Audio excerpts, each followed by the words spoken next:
Bonsoir à tous. L'idée que nous avons de nous-mêmes évolue au cours de l'existence. De l'image que nous renvoyaient nos parents quand nous étions enfants, à ce que nous percevons de nous-mêmes quand nous entrons dans l'âge adulte et commençons à vivre de manière autonome,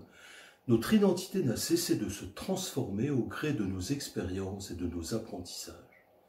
C'est le monde extérieur qui nous donne les outils avec lesquels nous essayons de nous comprendre. Et c'est sous son influence et ses contraintes que nous formons peu à peu notre manière de penser notre existence et de trouver notre place dans la société. Ce qui détermine la personne que nous devenons, c'est la confrontation entre nos dispositions propres, physiques, psychiques et intellectives, et l'univers dans lequel nous grandissons, dont le premier cercle est constitué d'une famille et de son histoire, mais auquel s'ajoute dès l'école un contexte social et géographique, puis progressivement un milieu culturel et politique, avec son organisation, ses modes et ses préjugés, celui du pays qui est le nôtre. Ainsi, notre vie psychique est en grande partie orientée par ce que nous avons vécu durant notre enfance, dans le milieu familial, là où se structurent nos mécanismes intérieurs de gestion de l'altérité.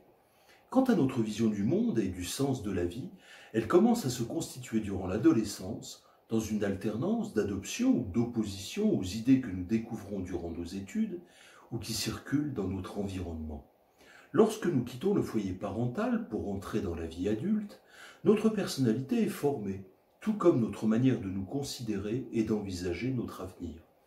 Et c'est à partir de ces éléments, dont la majeure partie n'est pourtant que le résultat de l'imprégnation inconsciente d'influences extérieures sur notre être, et la conséquence des conditions particulières liées à notre naissance, non le fruit d'une croissance interne dans un dialogue éveillé avec le monde,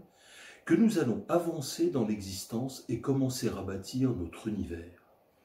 Si quelques êtres particuliers réussissent à se construire en marge du consensus ou à s'inventer des destins qui échappent aux voies habituelles, c'est le plus souvent lors d'événements soudains qui viennent bouleverser leur vie